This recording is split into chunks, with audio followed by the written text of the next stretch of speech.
Hoy día estoy a cargo del área de consultoría en Darneo. Darneo es una consultora y fondo de inversión. eh, Además, tenemos una red de inversionistas ángeles con más de 200 miembros hoy día, que básicamente lo que hacemos es conectar startups en etapas tempranas con estos inversionistas para que puedan levantar capital. Y además tenemos una red, un foco especial a través de Austral Angels, que es una marca que hicimos nosotros, que busca potenciar la inversión ángel en startups del sur. Y Banda, que es una red de inversionistas ángeles que partimos hace un par de semanas atrás, que busca potenciar el rol de la mujer y potenciar startups lideradas por mujeres y también inversionistas mujeres. Eh, Eso es lo que hacemos por el lado de las inversiones ángeles.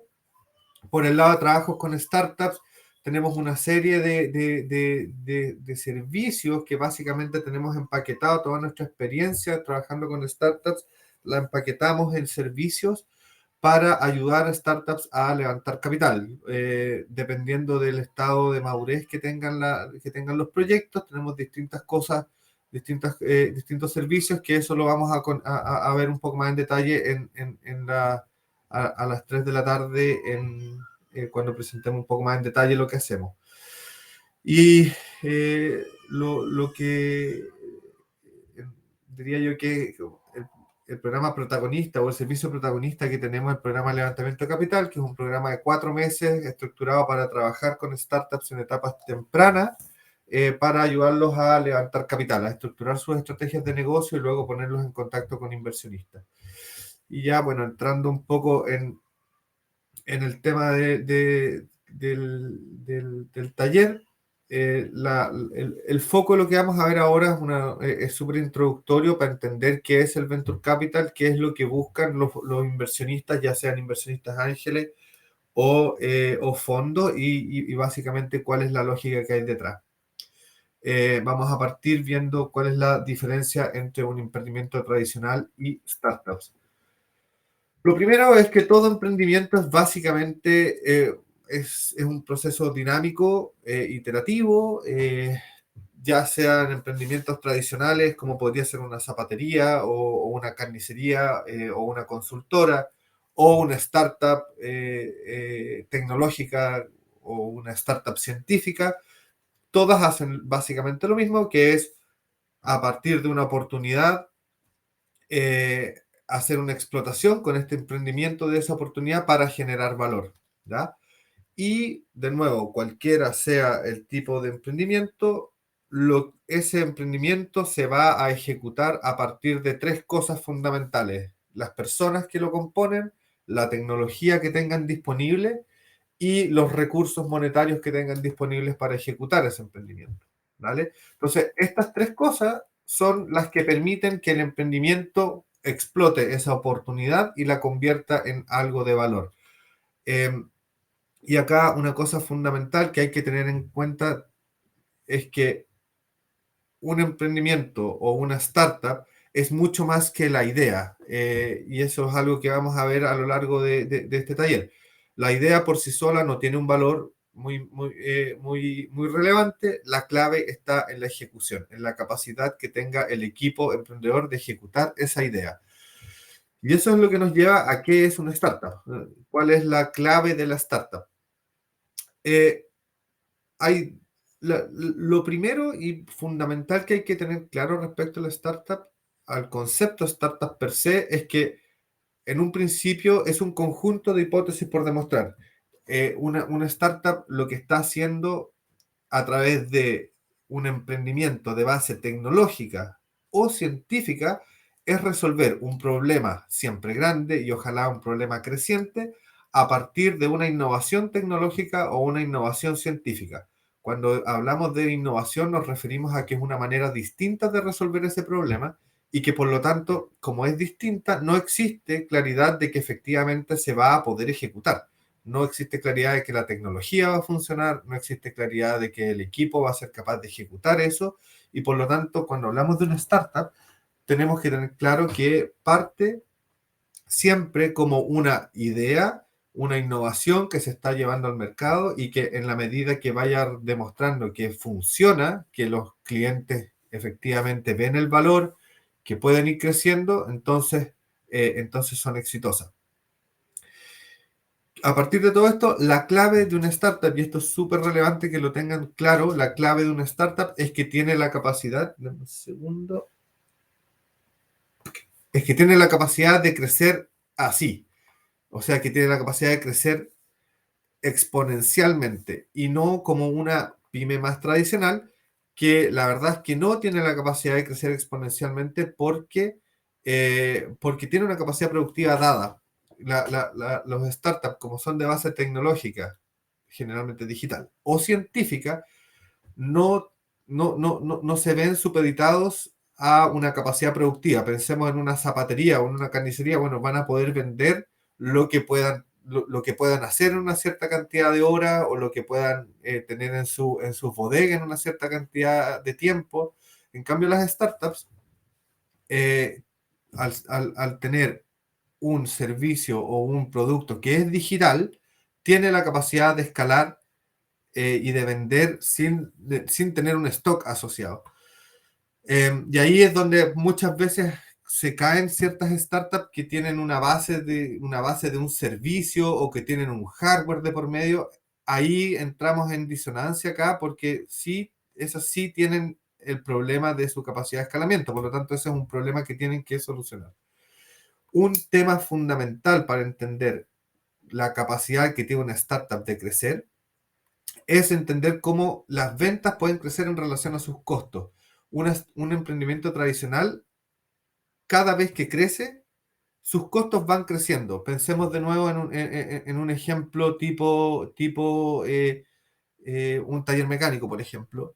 Bueno, un taller mecánico no puede atender más de la cantidad de autos que puede atender en un mes. Pensemos 300 autos, por inventar. El auto 301 no lo puede atender porque no entra en el taller o no tiene las manos o no tiene las personas que pueden atender ese auto 301.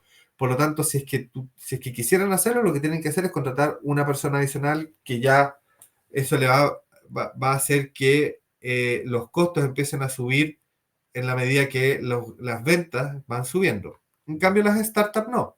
Las startups, sus ventas pueden crecer de manera mucho más rápida de lo que crecen sus costos. Y eso es fundamental entender cuando hablamos de startups.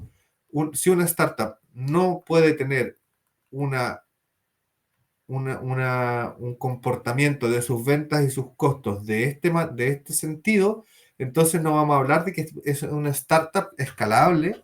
De hecho, deja de ser startup y es más bien un emprendimiento atractivo, innovador, todo lo que quieran, pero si no tiene este comportamiento en que las ventas pueden crecer a una tasa mucho mayor de lo que crecen sus costos, por lo tanto no es una startup. Esta presentación la van a poder bajar después y verla, así que ahí pueden ver en detalle esta tabla, porque como estamos cortos de tiempo, la verdad es que no vamos a alcanzar a meternos mucho, pero lo fundamental que tienen que tener claro es que el riesgo en una startup es mucho más grande que en un emprendimiento tradicional, principalmente por lo que les decía antes, que eh, la, la startup está inventando o está innovando en la manera de hacer las cosas y por lo tanto vamos a ir viendo en el camino si es que efectivamente funciona lo que están haciendo. En cambio, un emprendimiento tradicional en general ejecutan o explotan un modelo de negocio que es conocido. Y esto es muy clave también y muchas veces vemos, nos toca ver que no está considerado dentro de los modelos de negocio, que es que los modelos de negocio de una startup tienen carácter global desde un principio, no local. Cuando hablan de una startup que tiene foco en el, no sé, en el sur del país o que está buscando explotar Chile solamente, no es una startup. Las startups, por defecto, sobre todo en países chicos como Chile, por defecto tienen que buscar escalar fuera de Chile, porque el mercado chileno es chico y por lo tanto la capacidad de escalar y crecer a las tasas que, que se busca en el Venture Capital no es suficiente. En países como Brasil, como Estados Unidos, no sé, Alemania, Europa en general, no Europa en general, pero pensemos Europa como continente o México también, son países que sí tienen una base de clientes grande y que por lo tanto pueden pensar en que una startup sea solamente para explotación en el país. Pero en general se habla de que las startups tienen que tener un carácter global, ¿vale? Ahora, no sé, Damián, si tenemos preguntas hasta acá, si nos seguimos. Ya. Ahora, ¿por qué las startups necesitan levantar capital? Me imagino que todos ustedes están relativamente familiarizados o han visto este dibujo alguna vez. Este dibujo es un clásico, en este caso se lo robé a Roberto Muso porque lo encuentro como bonito. Em, pero es básicamente el ciclo de vida de las startups. Y tiene la siguiente manera de funcionar. Hay un momento en que los emprendedores o los fundadores se dan cuenta de una oportunidad y preparan el camino hasta que se tiran a la piscina a ejecutarlo. Cuando se tiran a la piscina a ejecutar su emprendimiento o su startup, en un principio, acá estamos midiendo ingreso menos gasto. Esto se llama resultados, básicamente. Em, y cuando comienzan a ejecutar el proyecto, no tienen ningún cliente, por lo tanto los resultados son negativos, están perdiendo plata todo el rato. Y en la medida que van avanzando en el tiempo, hay un punto en que comienzan a vender y por lo tanto sus ingresos menos gastos empiezan a ser cada vez eh, mejores, hasta el punto en que los resultados empiezan a ser positivos y ahí empezamos a salir del hoyo eh, y ya empezamos a escalar. Estas son cuatro etapas que son bien marcadas en general. Primero está la prueba de concepto, desde que detectamos la oportunidad y la probamos hasta que nos lanzamos al mercado en búsqueda del product market fit, que es esta etapa en que queremos, se corrieron las líneas acá, pero bueno, en que buscamos el modelo de negocio apropiado para llegar al mercado con este negocio que tenemos. Una vez que llegamos a este punto del product market fit, viene la etapa del escalamiento, o sea que buscamos crecer, crecer, crecer. Por lo tanto, acá ya hay clientes, ya se acuerdan que dijimos que era un conjunto de hipótesis o un conjunto de ideas por confirmar. Bueno, acá ya hemos confirmado varias, sobre todo confirmamos que hay clientes dispuestos a pagar y que por lo tanto lo que buscamos es crecer lo más rápido, hasta el punto en que ya pasamos esta etapa que es la conocida como el punto de equilibrio y ya básicamente lo único que queremos es crecer, crecer y consolidarnos lo más rápido posible. Esta etapa, este punto que está acá, que es toda esta guata hacia abajo, es conocida como el Valle de la Muerte, ¿vale? Y que es la principal razón de muerte de las startups. Y es que como las ventas son menores que los costos, necesitamos financiarnos de algún lugar, ¿vale? Y acá me conecto lo que habíamos dicho antes, que cada una, o sea, que el emprendimiento para explotar una oportunidad necesitamos siempre distintas, distintas cantidades o eh, se me fue la palabra, distintas proporciones o distintas características del equipo de personas, de la tecnología disponible y el dinero. Por lo tanto, para cada una de estas etapas que dijimos que existen dentro del emprendimiento, necesitamos distintos recursos de personas, distintas cantidades de dinero, distintas tecnologías. Pensemos en un ejemplo, un, dos amigos que encontraron, se les ocurrió una idea y por lo tanto de principio son dos, ¿cierto? Y la tecnología es simplemente un MVP, no hay mucho lo que están haciendo, hicieron una tecnología que no es real, pero que permite mostrar una propuesta de valor y están ocupando su dinero propio, ¿cierto?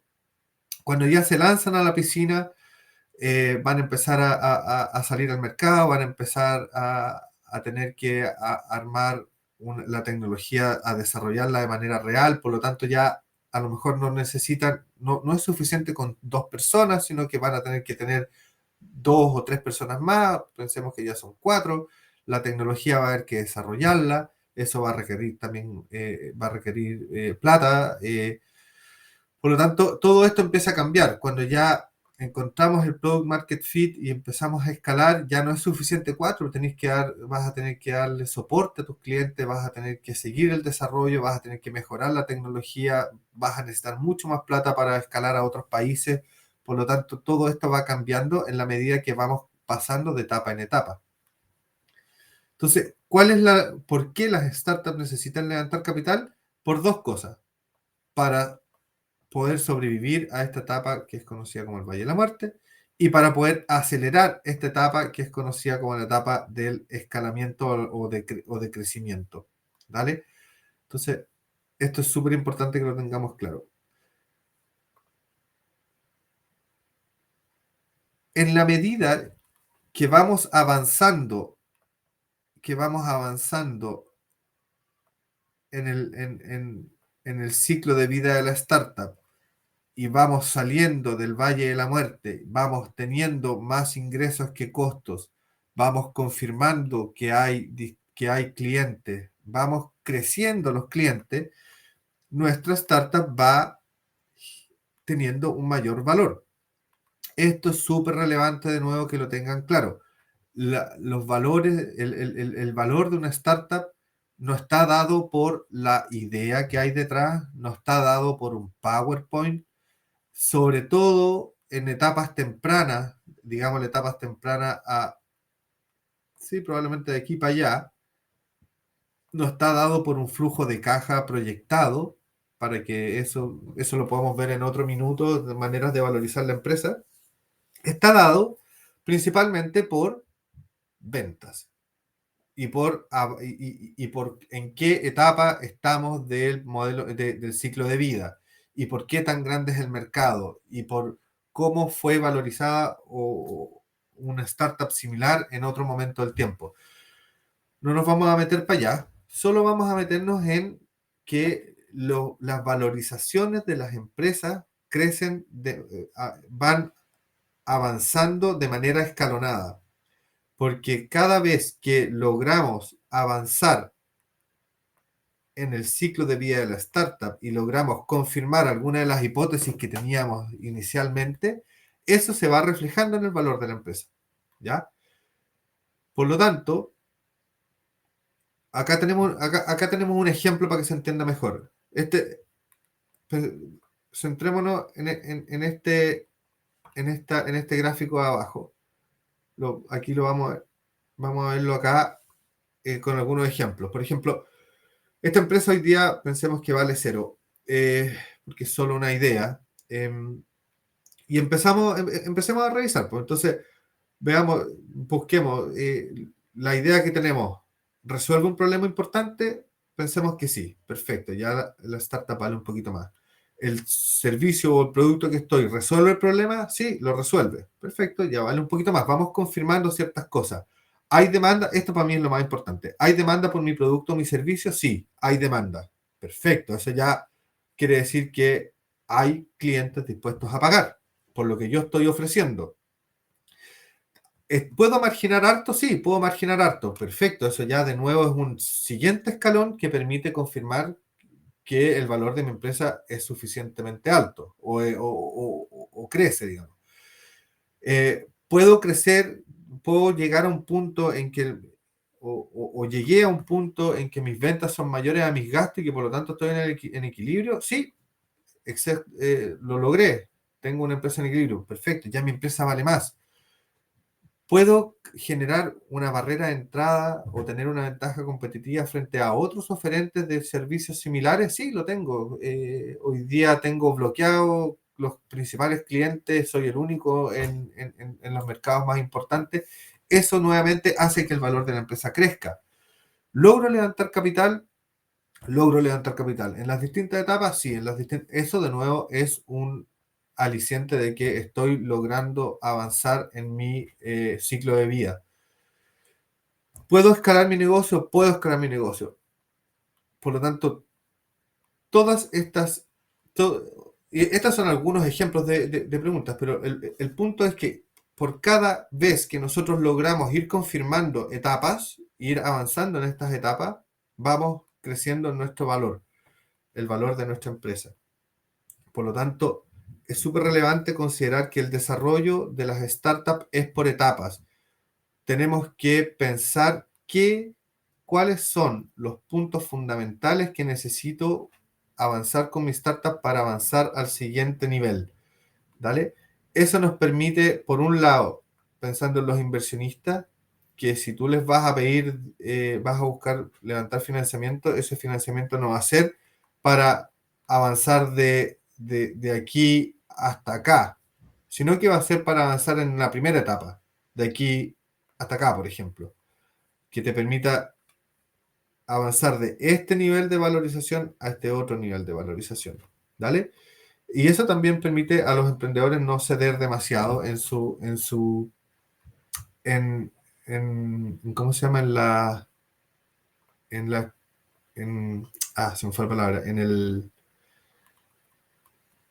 en el cap table se llama, pero es en el porcentaje de propiedad, esa es la palabra, en el porcentaje de propiedad de la empresa. ¿Cuáles son las principales fuentes de financiación? No sé, Damián, si es que hay alguna pregunta hasta ahora. Ya, pero sí que no. ¿Cuáles son las principales fuentes de financiamiento para las startups? En general, No, no, estamos viendo, si tienen preguntas, les invito a hacerlas en el chat. Parece que está todo súper claro porque no han todavía generado dale, ninguna pregunta. bacán, buenísimo.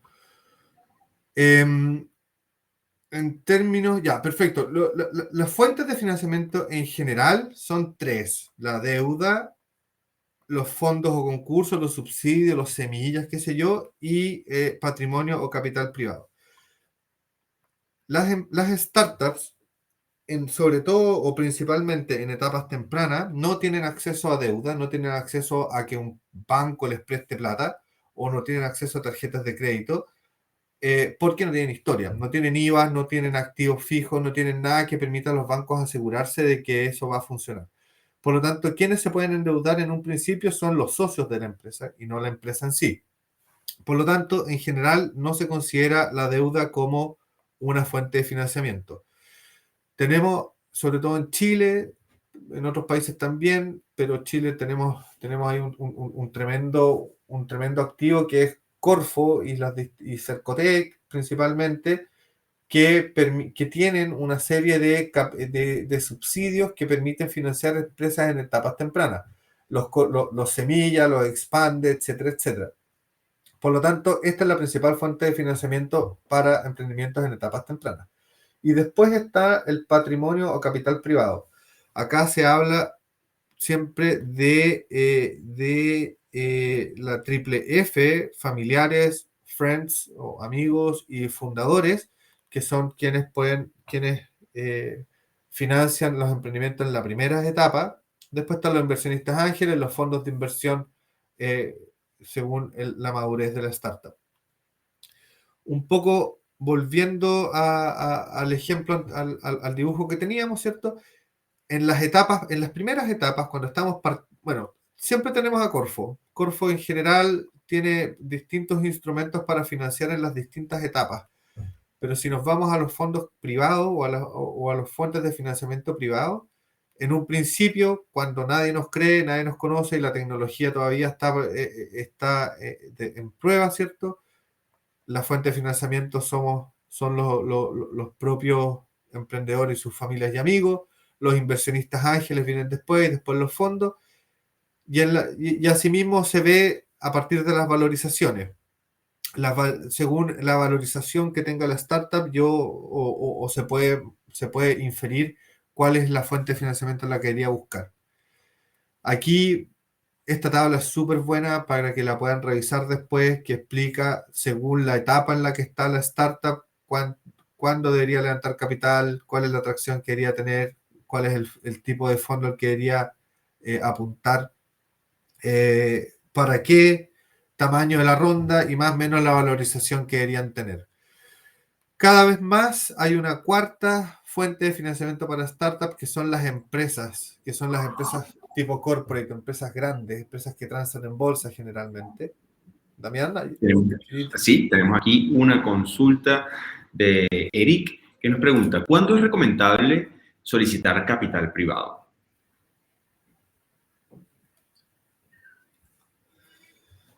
eh, cuando, cuando sí o sí, cuando ya estés saliendo de esta caída infinita. O sea, cuando por lo menos ya tengas venta, idealmente. Antes de eso no te lo recomiendo porque si no tenéis venta, la verdad es que bajo mi punto de vista, tu startup vale relativamente cero. A menos que sea una startup científica. Las startups de base científica no tienen venta durante mucho tiempo. Por ejemplo, una startup de base científica puede llegar acá o acá sin todavía tener venta, porque las startups de base científica, pensemos, por ejemplo, una startup que está creando un remedio para, ¿cómo se llama? Para la cura del cáncer. Para que ese emprendimiento o para que esa startup tenga ventas, tiene que pasar un montón de etapas previas, pruebas clínicas, tiene que patentar, tiene que hacer un montón de cosas. Por lo tanto, las ventas van a aparecer recién cuando está como por acá. ¿Qué es lo que necesita una startup de base científica para poder levantar capital? Bueno, ya tener investigación y desarrollo avanzado, idealmente ya tener patentes en tramitación, quizás tener algunas fases clínicas avanzadas, y ahí a un inversionista le puede hacer sentido porque ya hay cosas que están concretas y que salieron de la idea o del papel. Pero ¿cuándo levantar capital? Yo diría lo más importante para levantar capital es que tú puedas confirmar de alguna manera que tienes algo de que alguien está dispuesto a pagar. O sea, que ya, ojalá ya tengas venta. Cuando a nosotros nos llegan emprendimientos buscando levantar Eso capital es. que no tienen venta, les decimos que no, que a menos que sean de nuevo de base científica, la verdad es que los decimos vuelve más tarde cuando sí tengas algo que comprobar con tu emprendimiento. Perfecto. Eh, Y otra preguntita rápida que nos hacen aquí. Richard pregunta, respecto a los proyectos biotecnológicos, ¿hay empresas o has visto casos donde investigadores, emprendedores hayan tenido éxito haciendo innovación abierta, donde tú presentas un proyecto a una empresa consolidada?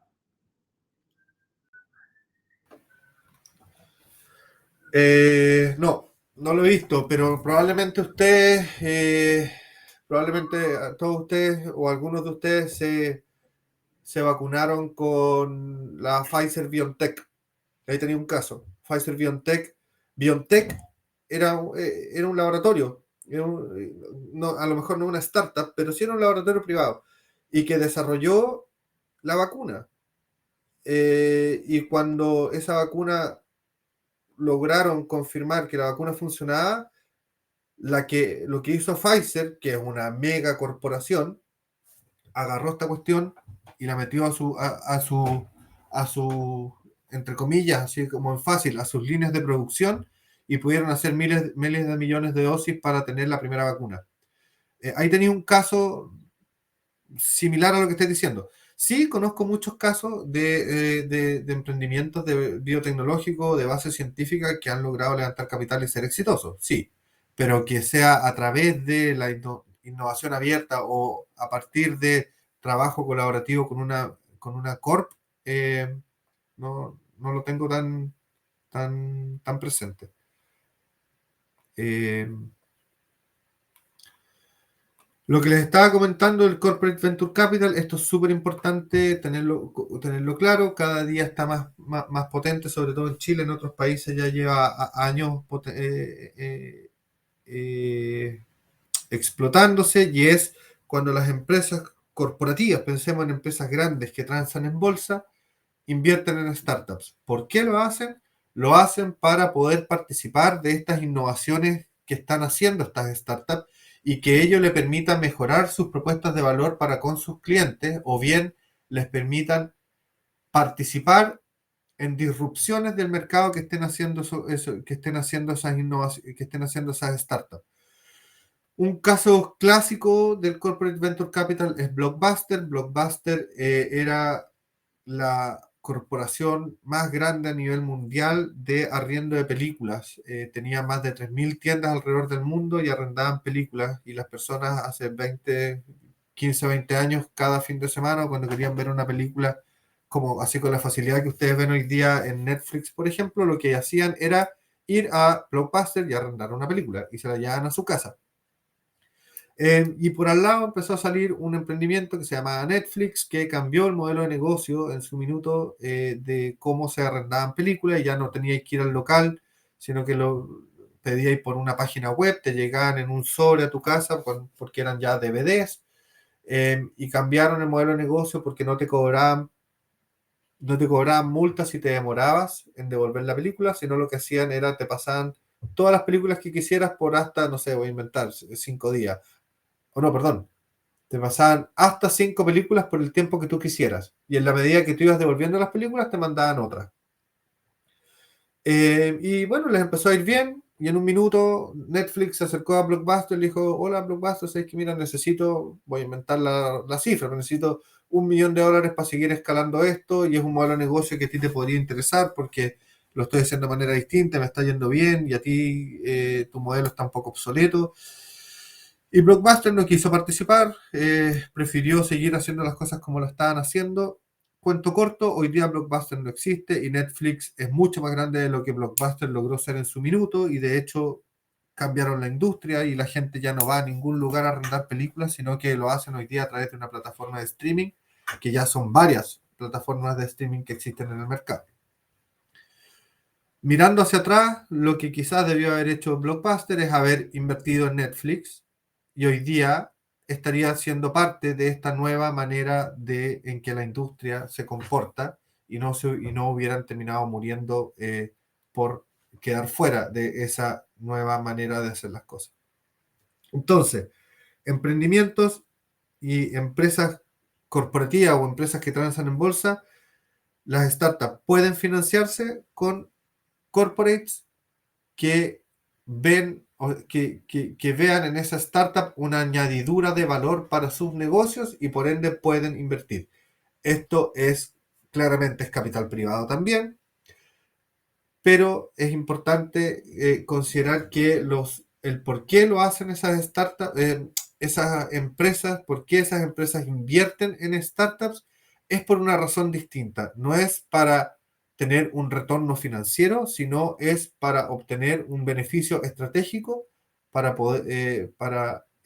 con sus negocios propios. ¿Vale? Nos vamos a meter ahora en la inversión ángel. ¿Qué es la inversión ángel? Como les comentábamos antes, dependiendo de la etapa en la que se encuentren las startups, es el tipo el tipo de inversionista al que debería estar apuntando, en la medida que estén generando más valor, o que estén más consolidados, o que su valor sea más alto. Vamos pasando de los amigos, la familia, los fundadores, a los inversionistas ángeles y luego a los fondos.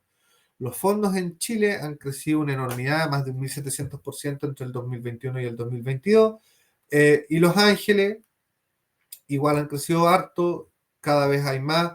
Y básicamente, ¿qué es? Son personas naturales que invierten en startups en etapas tempranas, que invierten su patrimonio personal, generalmente por motivación o afinidad con las startups en las que están invirtiendo, o sea que algo conocen de esta startup, perdón, de la industria en la que está la startup, y que por lo tanto no solamente van a añadir dinero, sino que también van a añadir manos, lo que se conoce el concepto como smart money. Esto es súper relevante, que no solamente van a aportar capital, sino que también van a aportar con lo que generalmente le llamamos las canas, que son experiencia, contacto, asesoría, planificación, cosas que ellos han podido aprender a lo largo de sus carreras y que lo pueden aportar a los emprendimientos. generalmente coinvierten, no invierten solo. Estamos hablando que en general las rondas en etapa ángeles están del orden de entre los 100 y los 500 mil, diría yo más entre los 100 y los 300 mil. Generalmente no es un solo inversionista ángel el que pone esa cantidad de plata, sino que son 3, 4, depende, pero más o menos la clave es que en general coinvierten y que buscan tener una rentabilidad esperada de al menos 10 veces. O sea que si yo invierto 20 hoy día, de 5 a 10 años pueda obtener 500, 600 mil dólares o 500, 600 X. ¿Dale? Las valorizaciones de las startups en etapas ángeles o las valorizaciones que a las objetivos a las que los ángeles están apuntando cuando buscan invertir no es más allá de $1 millón, 1,5 millones, 2 como mucho. ¿Ya? Y esto es súper importante que lo tengamos claro. ¿Cómo funciona el Venture Capital? ¿Cuál es la lógica que hay detrás del Venture Capital? Lo que busca un inversionista ángel o un inversionista o un fondo, cualquiera de los dos da lo mismo, porque acuérdense que la única diferencia es el grado de madurez que tiene la startup, la lógica es la misma, es invertir cuando el valor de la empresa es más bajo para vender mi participación cuando el valor de la empresa es más alto. Cuando nosotros hablamos de smart money, lo que estamos hablando es que la persona que invierte, el inversionista ángel que invierte, va a aportar algún tipo de algo, conocimientos, contactos, etcétera, etcétera, para ayudar a esa startup a llegar de la etapa, de esta etapa ángel a esta etapa serie A, que se llama. Pero es súper relevante entender que lo que, que lo que busca que lo que buscan los que invierten es multiplicar, es ayudar a que la startup pueda, con ese capital que están invirtiendo, avanzar en su ciclo de vida y que por lo tanto el valor de la empresa vaya a sí mismo creciendo para poder vender su participación luego. Un concepto súper importante que hay que conocerlo cuando hablamos de las valorizaciones es la valorización pre-money y la post-money. La única diferencia es que la valorización pre-money la valorización post-money es la valorización pre-money más la inversión. O sea, ¿cuánto vale mi startup hoy día? Mi startup hoy día vale 1 millón. Si yo recibo $200,000 de inversión, mi startup ahora vale 1,2 millones. ¿Ya? Eso es una de las cosas claves, yo creo, entender cuando se vayan metiendo en este mundo.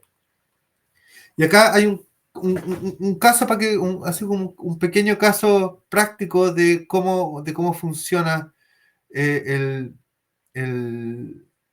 la lógica de la inversión en startups. Pensemos esta startup que está valorizada en $850,000 y que recibe una inversión de $150,000 y que por lo tanto su valorización post-money es de 1 millón. Si es de 1 millón y el inversionista ángel puso 150,000, él se está quedando con un 15% de la empresa y los fundadores se están quedando con un 85% de la empresa. Pensemos que 3 años después, esa misma startup levantó $600,000 a una valorización post-money de 6 millones. ¿Vale?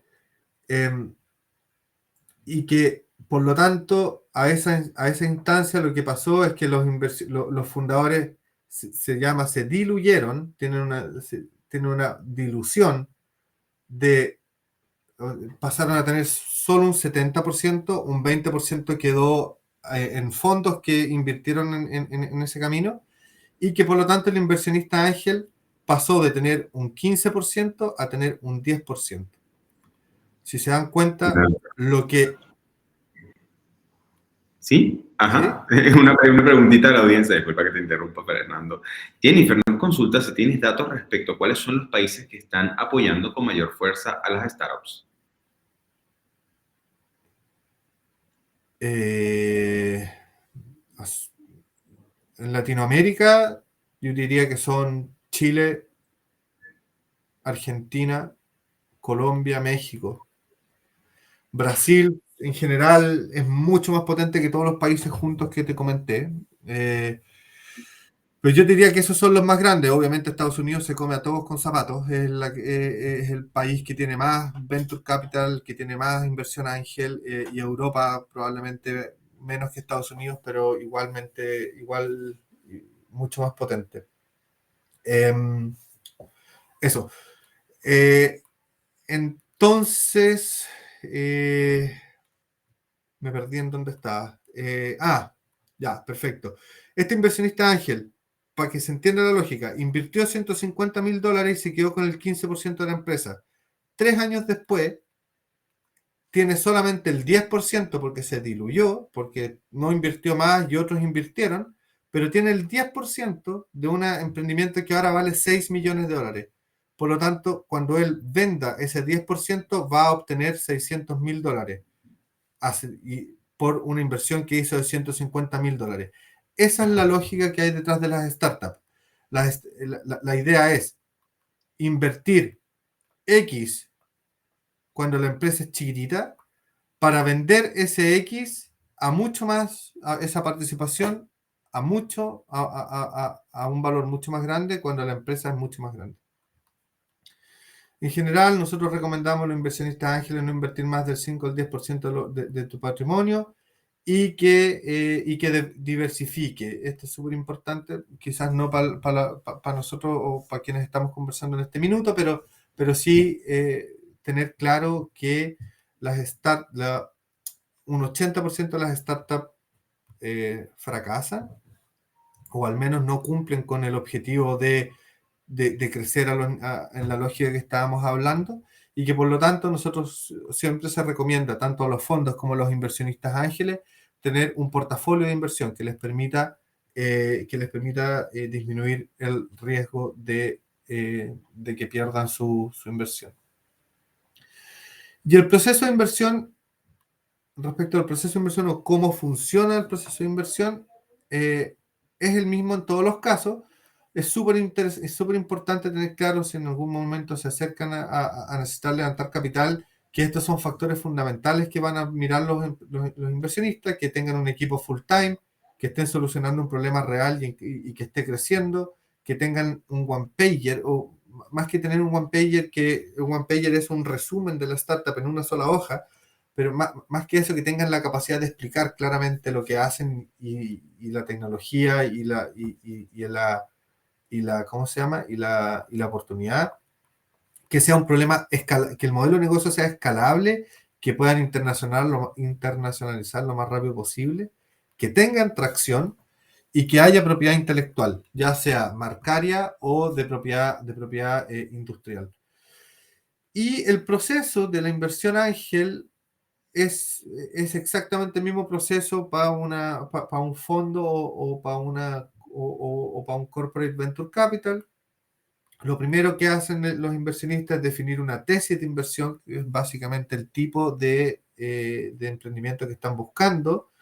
A partir de que tienen definido el tipo de emprendimiento que están buscando, por ejemplo, hagamos un ejemplo, un inversionista que está buscando startups que resuelvan problemas en la industria de la lechería y que estén liderados por mujeres y que no tengan una valorización superior a $2 millones. Perfecto, ya tengo definido lo que estoy buscando, empiezo a hacer scouting. Scouting se refiere a la búsqueda, estar mirando, buscando startups que cumplan con mi tesis de inversión. Cuando encuentro una y me interesa, empiezo a hacer lo que se conoce como un due diligence, que es básicamente una auditoría de la tecnología, financiero, legal, tributario, en el fondo para asegurarnos que la empresa cuenta con todo lo que dice que tiene. Obviamente se empieza se fija en la valorización porque dijimos que es parte de su tesis de inversión y negocia los términos de la inversión, invierte, luego monitorea que la startup vaya avanzando y que pueda ayudar, etcétera, etcétera, para finalmente, cuando cumpla con lo que está buscando, hacer el exit, que se entiende que es básicamente vender esa participación. Y esto tiene dos dimensiones, pero ¿cuál es la clave del scouting? O sea, ¿cuáles son los puntos importantes que un inversionista ángel o un fondo revisa en una startup? Primero, que el equipo, ¿cierto? Que sea full time, que sea multidisciplinario, que tenga buenos asesores y mentores. Ojalá que ya tenga un inversionista y que tenga un historial impecable, que respecto a la idea tenga un producto o servicio innovador, que tenga validación o atracción, que sea diferenciado a lo que hay y que eso también no solamente se diferencie, sino que también pueda generar barreras de entrada respecto a la competencia y que tenga modelos de negocio escalables, ¿vale? Y en términos del mercado, que lo manejen perfecto, que el mercado ojalá sea creciente y que el equipo o la startup pueda segmentar y explotar ese mercado lo mejor posible. Y obviamente la valorización. Por eso es muy importante tener claro cuál es la valorización que debería tener mi empresa para la etapa en la que estoy y no buscar valorizaciones altísimas en etapas tempranas o valorizaciones altísimas que no tienen, que no están basadas en aspectos concretos. Eso generalmente lo que hace es que se hace muy difícil encontrar inversionistas. Y segundo, si es que encuentras un inversionista, se hace muy difícil en la siguiente etapa haber cumplido con los hitos para lograr defender esa valorización. Y eso, yo creo que nunca había hecho esta presentación tan rápido. La verdad es que les pido las disculpas por tener que cortar la presentación, pero No te preocupes. algo ineludible ahora a la una. Y bueno, ya estoy un poco atrasado, pero Estamos avisé sobre que el me iba a tiempo. atrasar. No Pero de sé, igual David, forma, si hay preguntas. a ver, producción me va a comentar aquí si tenemos alguna pregunta adicional. De igual forma, ahora a las 2:30, sí, tenemos un espacio donde pueden conocer un poco más, de hecho, de Datneo, en un espacio de conocimiento y vinculación. Ahí quizás pueden surgir algunas dudas adicionales. ¿Dónde pueden conseguirte, Fernando, en caso de que tengan alguna duda en particular o algún un tema en específico? A ver, darneo.com, esa es la página de nosotros. Cualquier cosa que quieran revisar con nosotros, si necesitan levantar capital, si necesitan apoyo, fernando@darneo.com o en la misma página o en LinkedIn nos pueden encontrar y conectarse con nosotros. Y solo para que nadie se equivoque, es a las 3 la hora en que vamos a estar nosotros para presentar un poco más de Darneo, no a las 2:30. Exacto, ahí tenemos un bloque justamente donde van a estar tres organizaciones. Ustedes van a estar a las 3 conversando respecto a Datneo. Ese bloque inicia a las 14:30 y bueno, vamos a tener tres organizaciones que nos van a compartir cómo están apoyando al ecosistema del emprendimiento. Bueno, Fernando, de esta forma entonces, pues nos despedimos agradeciéndote por este espacio de los aprendizajes. Fue un taller intenso, pero yo creo que 100% útil. Y bueno, muchísimas gracias a todos los que nos acompañaron. Aquí Muchas te gracias. libero, Fernando, para que puedas cumplir con tus Dale, que estés compromisos. muy bien. Chao, chao, gracias. Muchísimas gracias. Y bueno, ya saben, la invitación es dentro de poco, a las 14:30, que se conecten. Ya conocen el procedimiento si nos han acompañado en previas conferencias, simplemente de ir al menú principal y ahí seleccionan a la transmisión en vivo de este espacio donde van los distintos actores clave que le van a apoyar en el emprendimiento. Vamos a tener en este espacio a Amazon Web Service, vamos a tener a Digeo Ventures y vamos a tener a Datneo. Entonces, dentro de poco les dejamos este espacio, este receso. Almuercen, tómense un descanso, que sabemos que ha sido una jornada bien intensa y nos vemos en breve.